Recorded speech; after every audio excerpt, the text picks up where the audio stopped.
इंकलाब, आम आदमी, आम आदमी। साथियों, चुनाव का मौका है, सारी पार्टियां चुनाव प्रचार करने आपके बीच में आएंगी, लेकिन जब आपके बीच में आए तो इनके पुराने वादों को याद कर लेना। 2014 का चुनाव चल रहा था, नरेंद्र मोदी जी चुनाव प्रचार में निकले थे। उन्होंने कहा था इतना काला धन लाएंगे, इतना काला धन लाएंगे, इतना काला धन लाएंगे कि हर आदमी के खाते में कितना जमा हो जाएगा। जोर से बोलिए, सबको याद है, कोई भूला नहीं है। 15 लाख आ गए खाते में, 15 रुपए भी नहीं आए। और जो पैसा आपके घरों में था, माताओं बहनों ने पति से पैसा चुरा के संदूक में रखा था। घर में कोई बीमार होगा तो ये पैसा काम आ जाएगा, बेटी की शादी होगी तो ये पैसा काम आ जाएगा, जमीन खरीदनी होगी तो ये पैसा काम आ जाएगा। नरेंद्र मोदी जी ने कहा माताओं और बहनों, यही 1500 की नोट काला धन है, इसको लाइन में लग के जमा कर दो। वो भी पैसा साफ कर दिया तुम्हारा। 100 आदमी लाइन में लग के मर गए, काला धन नहीं आया। दूसरा क्या बोले? बोले 2 करोड़ रोजगार देंगे। आज हिंदुस्तान दुनिया में बेरोजगारी की सूची में नंबर 1 पर पहुंचा दिया मोदी जी ने। आज इस चुनाव में जब ये लोग बात करने के लिए आए तो इनसे काला धन का हिसाब मांग लेना, नौकरियों का हिसाब मांग लेना, किसान के फसल दोगुना करने का हिसाब मांग लेना। और बाबा जी चुनाव लड़ रहे हैं, बाबा जी चुनाव प्रचार में निकले हैं तो वो हिंदुस्तान के नाम पे चुनाव नहीं लड़ रहे हैं। मुझे भाजपाइयों पे सबसे ज्यादा दया आती है, वो हिंदुस्तान का चुनाव पाकिस्तान के नेता जिन्ना के नाम पे लड़ते हैं। लड़ते हैं कि नहीं लड़ते? हर चुनाव में जिन्ना जिन्ना जिन्ना जिन्ना जिन्ना। ये भाजपाइयों के दिमाग पे जिन्ना का भूत सवार हो गया, जिन्ना के नाम पे चुनाव लड़ते हैं। मैंने कहा भाजपाइयों से, मैंने कहा भाजपाइयों, आओ उत्तर प्रदेश का चुनाव गन्ना गन्ना करके लड़ो, तुम्हारा हाथ पकड़ के किसान तुमको खेत में ले जाएगा जहां उसने अपने गन्ने को जलाने का काम किया। और जिन्ना जिन्ना कर रहे हो। अलीगढ़ के लोगों, आपको इतिहास मालूम होना चाहिए। मैंने पार्लियामेंट में भी कहा, यहां भी आपको बता के जा रहा हूं, हिंदुस्तान में सबसे बड़ी जिन्नावादी अगर कोई पार्टी है तो उस पार्टी का नाम है भारतीय जनता पार्टी। मुझे जरा बताओ, जिन्ना की कब्र पर मत्था टेकने कौन गया था? लाल कृष्ण आडवाणी गए थे। जिन्ना की पार्टी मुस्लिम लीग के साथ किसने सरकार बनाई थी 3 राज्यों में आजादी के पहले? नॉर्थ वेस्ट फ्रंटियर में, सिंध में, बंगाल में मुस्लिम लीग की जिन्ना के साथ श्यामा प्रसाद मुखर्जी और वीर सावरकर ने सरकार बनाई थी। जिन्नावादी ये लोग हैं, जिन्नावादी हिंदुस्तान के लोग नहीं है। जिन्ना की बात करते हो और एक दिमाग में इनके पता नहीं क्या भूत सवार है। नदीम भाई यहां बैठे, मैं इनसे पूछ रहा था, मैंने कहा नदीम भाई पाकिस्तान से डरते हो? बोले क्यों डरेंगे भैया। शकील भाई से पूछा, बोले क्यों डरेंगे? लेकिन सबसे ज्यादा डर पाकिस्तान से किसी को लगता है तो भाजपाइयों को लगता है, भाजपाइयों को लगता है। बंगाल का चुनाव लड़ेंगे पाकिस्तान के नाम पे, बिहार का चुनाव लड़ेंगे पाकिस्तान के नाम पे, पंजाब का चुनाव लड़ेंगे पाकिस्तान के नाम पे, गोवा का चुनाव लड़ेंगे पाकिस्तान के नाम पे, मेघालय का चुनाव लड़ेंगे पाकिस्तान के नाम पे, मध्य प्रदेश का चुनाव लड़ेंगे पाकिस्तान के नाम पे, राजस्थान का चुनाव लड़ेंगे पाकिस्तान के नाम पे, उत्तर प्रदेश का चुनाव लड़ेंगे पाकिस्तान के नाम पे। अरे बेईमानो, अरे कानो, अगर तुमको पाकिस्तान से इतना डर लगता है, 7 ताले में अपने आप को बंद करके घरों में बैठो, चुनाव प्रचार में निकलना बंद कर लो। गलत तो नहीं कह रहा हूं? कौन डरता है आप पाकिस्तान से? बताओ, कोई डरता है? कोई डरता है?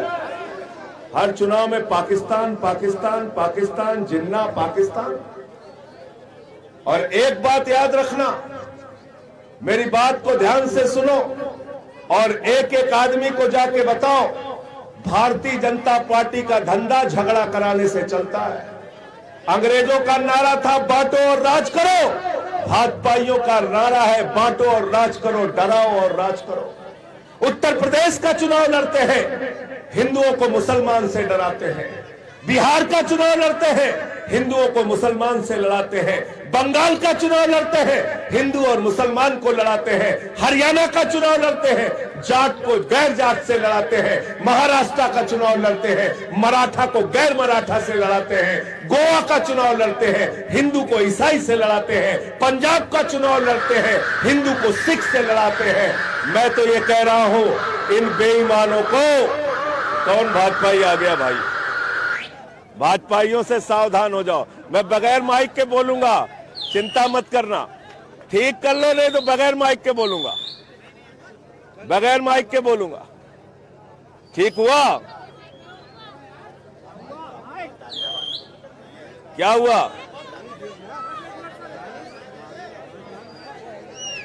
हेलो,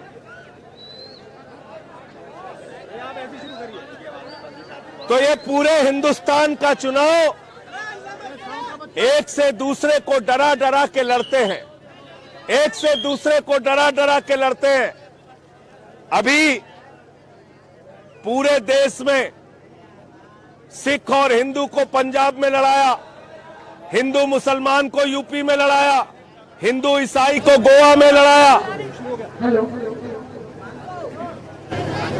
तो मैं बता रहा था, पंजाब में हिंदू और सिख को लड़ाते हैं, यूपी में हिंदू और मुसलमान को लड़ाते हैं, हरियाणा में जाट और गैर जाट को लड़ाते हैं, महाराष्ट्र में मराठा और गैर मराठा को लड़ाते हैं, गोवा में ईसाई और हिंदू को लड़ाते हैं। इनको अपने मोहल्ले में मत बुलाना, वरना घर घर में झगड़ा करा देंगे। भारतीय जनता पार्टी का नाम है भारतीय झगड़ा पार्टी। क्या नाम है इनका? क्या नाम है? आज के बाद इनको भारतीय झगड़ा पार्टी करना, भारतीय जनता पार्टी मत कहना। भारतीय झगड़ा, भारतीय झगड़ा। अभी गए थे बाबा जी कैराना, तो कैराना में कह रहे थे गर्मी ठीक कर देंगे, गर्मी सही कर देंगे, गर्मी उतार देंगे। ऐसे किसी मुख्यमंत्री को बोलते हुए सुना है क्या? सुना है कभी? सुना है कभी? ये चौराहे के गुंडे का चुनाव हो रहा है कि विधायक का चुनाव हो रहा है? बताओ। विधायक का हो रहा है ना? क्या कह रहे हैं? गर्मी ठीक कर देंगे। तो मैं तो जाता हूं, मैंने कई बार देखा है हमारे यहाँ उत्तर प्रदेश में अवध के इलाके में ओझा लोग भूत उतारने के लिए झाड़ू का इस्तेमाल करते हैं। आप क्या करते हैं कि नहीं करते? अलीगढ़ में करते हैं कि नहीं करते? तो जिन लोगों के दिमाग पर सत्ता का भूत सवार है, झाड़ू मार मार के उनका भूत उतार दो भैया, झाड़ू मार के उनका भूत उतार दो। ये सत्ता का भूत इनके दिमाग पर सवार है। कैराना में गए तो कहने लगे बाबा जी अब पलायन नहीं होने देंगे। मैंने कहा बाबा जी 5 साल से यहाँ ओबामा की सरकार थी कि ट्रंप की सरकार थी कि लालू यादव मुख्यमंत्री थे? कौन मुख्यमंत्री था भैया, हमको बताओ। देश का प्रधानमंत्री हिंदू, देश का गृह मंत्री हिंदू, देश का रक्षा मंत्री हिंदू, उत्तर प्रदेश का मुख्यमंत्री हिंदू। अगर तुम सबके रहते हुए हिंदुओं का पलायन हुआ तो पहले अपने पद से इस्तीफा दो, मुंह पे कालिक लगा लो, तब इस मुद्दे पे बात करेंगे। और दूसरा, अमित शाह जी गए थे, अमित शाह जी गए थे, अभी एक जाटों का सम्मेलन किया। जाटों के सम्मेलन में क्या बोले? बोले जाटों से हमारा 650 साल पुराना रिश्ता है। एक तो भाजपा इतने कॉन्फिडेंस से झूठ बोलता है जितने कॉन्फिडेंस से आप लोग सच भी नहीं बोल सकते। कह रहा है भाजपा जाटों से हमारा 650 साल पुराना रिश्ता है। तो मैंने कहा भैया भारतीय जनता पार्टी का नाम 650 साल पहले क्या था ये तो बता दो। मैंने तो सुना 80 में बनी है भाजपा, गलत तो नहीं कह रहा हूं? फिर दूसरी बात क्या बोले, क्या बोले, वो बच्चों को तुम लोग पिलाते हो ना मुगली घुट्टी 555, पिलाते हो कि नहीं पिलाते हो? हमारा गृह मंत्री भी बेचारा मुगली घुट्टी 555 पिए हुए, 1.5 साल में बच्चे पीना बंद कर देते हैं। अमित शाह अभी तक पी रहा है, अभी तक मुगली घुट्टी 555। कह रहा है जाटों ने भी मुगलों से लड़ाई लड़ी, हम भी मुगलों से लड़ाई लड़ रहे हैं। 1 हफ्ता हो गया मैं खोज रहा हूं कोई मुगल मिल जाए हिंदुस्तान में, 1 हफ्ते हो गया। नदीम भाई कहीं कोई मुगल से मिलवा दो, मैं खोज रहा हूं किससे लड़ रहा है। एक भी मुगल हिंदुस्तान में नहीं मिला, 1 हफ्ते हो गया खोजते खोजते। कह रहा मुगलों से लड़ रहे हैं। मैंने कहा अमित शाह जी इतिहास, भूगोल, हिस्ट्री थोड़ा पढ़ लो। हिंदुस्तान के अंतिम मुगल बादशाह हुए बहादुर शाह जफर, जिनके दोनों बेटों के सर कटवा दिए थे अंग्रेजों ने, जिनके अगुवाई में झांसी की रानी लड़ी, मंगल पांडे लड़े, बेगम हजरत महल लड़ी, जिनकी लड़ाई अंग्रेजों से थी, जिन्होंने 1857 की गदर में अपने बच्चों के सर कटवाए। तुम उनसे लड़ रहे हो? उनकी कब्र, उनकी मजार तो रंगून में है, उनसे लड़ रहे हो? किस मुगल से लड़ रहे हो मुझे जरा बताओ। और अगर नकली बातों पे चुनाव लड़ना चाहते हो तो अब तुम्हारी असलियत उत्तर प्रदेश की जनता पहचान चुकी है। हिंदू मुसलमान सबको एक होकर मैं कहना चाहता हूं, इन भाजपाइयों की जमानत जब्त करा के यहां से भेजना और झाड़ू पर बटन दबा के बहन मोनिका ठाकुर को यहां से जिताकर भेजना। आज उत्तर प्रदेश के चुनाव में शिक्षा की बात नहीं हो रही, बिजली की बात नहीं हो रही, पानी की बात नहीं हो रही, रोजगार की बात नहीं हो रही, तरक्की की बात नहीं हो रही, एकता की बात नहीं हो रही, भाईचारे की बात नहीं हो रही है, नफरत की बात हो रही है। आदित्यनाथ जी कहते हैं उत्तर प्रदेश का चुनाव 80 और 20 पर होगा, 80 और 20 पर होगा, 80 और 20 पर होगा। संजय सिंह आपके बीच में कह रहा है उत्तर प्रदेश का चुनाव गरीब बच्चों की फीस पर होगा। 80 और 20 पे नहीं होगा। बाबा जी तुम लोगों ने बहुत 80-20 कर लिया।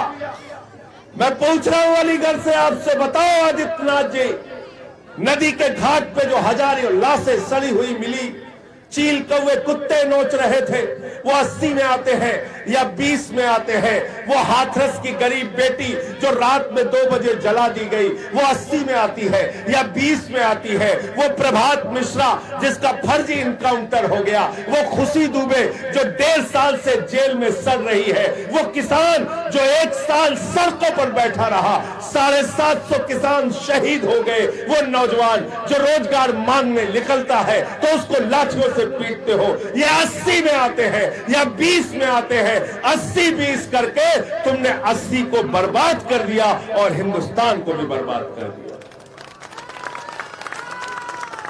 80-20 करके 100 को बर्बाद कर दिया, हिंदुओं को भी बर्बाद कर दिया और मुसलमानों को भी बर्बाद कर दिया। हिंदुओं से कहा तुमको भूखा रखेंगे लेकिन चिल्लाना नहीं, हम मुसलमानों से लड़ रहे हैं। तुमको महंगाई में डुबा देंगे लेकिन बोलना नहीं, हम मुसलमानों से लड़ रहे हैं। तुमको बेरोजगारी की मार देंगे लेकिन आवाज मत निकालना, हम मुसलमानों से लड़ रहे हैं। तुमको हम नदी के घाट पे सड़ता हुआ छोड़ देंगे, मार देंगे कोरोना की महामारी में, लेकिन तुम सिसकना नहीं, रोना नहीं, हम तो मुसलमानों से लड़ रहे हैं। मुसलमानों से लड़ने के नाम पर हिंदुस्तान को बर्बाद करने का काम भारतीय जनता पार्टी और आदित्यनाथ की सरकार ने किया है। ये बात हिंदुओं को भी समझनी पड़ेगी और ये बात मुसलमानों को भी समझनी पड़ेगी कि न तेरा है न मेरा है, ये हिंदुस्तान सबका है और नहीं समझी गई ये बात तो नुकसान सबका है। और वतन की जो हालत सुनाने लगेंगे तो पत्थर भी आंसू बहाने लगेंगे। वतन की जो हालत सुनाने लगेंगे तो पत्थर भी आंसू बहाने लगेंगे।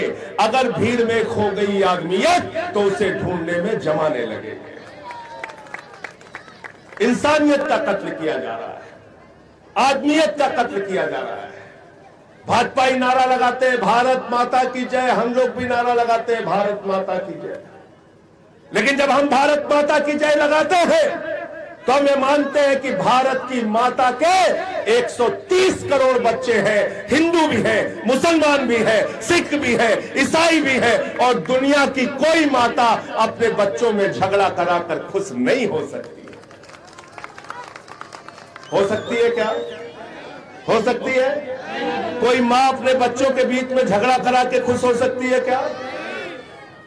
तो भारत माता की जय लगाते हो भाजपाइयों, तो भारत माता की जय तो तब होगी जब हमारे बच्चों को अच्छे स्कूल मिलेंगे, अच्छी शिक्षा मिलेगी।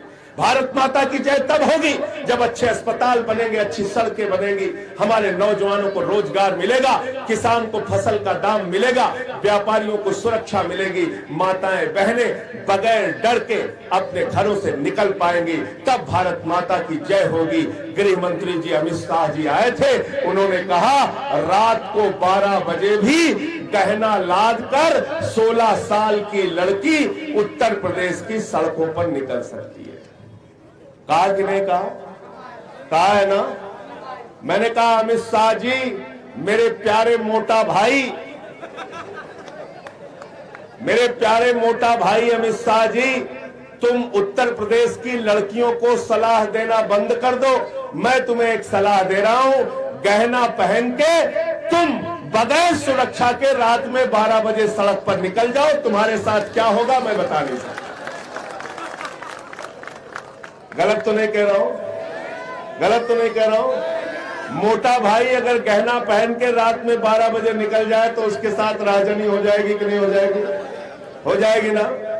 हो जाएगी ना? इसलिए ऐसी बातें मत करो, ऐसी बातें मत करो। इस उत्तर प्रदेश में बहुत सारी घटनाएं देखी हैं, बहुत सारी दुश्वारियां झेली है। मैं आपसे कहना चाहता हूं दिल्ली ज्यादा दूर नहीं है, जाकर वहां हमारी सरकार के काम को देख लेना। जब अरविंद केजरीवाल मुख्यमंत्री बने, मनीष सिसोदिया शिक्षा मंत्री बने, दिल्ली के सरकारी स्कूलों में जाते थे, बच्चे टाट पर पट्टी पर बैठ के पढ़ते थे, टॉयलेट का इंतजाम नहीं होता था सरकारी स्कूलों में। आज उन्हीं सरकारी स्कूलों में बच्चों की पढ़ाई के लिए एयर कंडीशन कमरे बनाए गए हैं, स्विमिंग पूल का निर्माण किया गया है, एथलीट के और हॉकी के ग्राउंड बनाए गए हैं। दिल्ली सरकार के टीचर विदेशों में ट्रेनिंग लेने के लिए जाते हैं और पिछले 5 साल से प्राइवेट स्कूलों से बेहतर इंटर का रिजल्ट सरकारी स्कूलों में आ रहा है। जाकर देखिए, हमारे बच्चों को शिक्षा चाहिए, स्वास्थ्य चाहिए, तरक्की चाहिए। हम बात करते हैं हम स्कूल देंगे, अस्पताल देंगे, भाजपाई चुनाव प्रचार में आते हैं तो क्या कहते हैं? कहते हैं शमशान होना चाहिए कि नहीं होना चाहिए।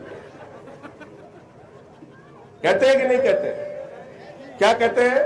मोदी जी आते हैं, योगी जी आते हैं, भाजपाई आता है तो कहता है शमशान होना चाहिए कि नहीं होना चाहिए।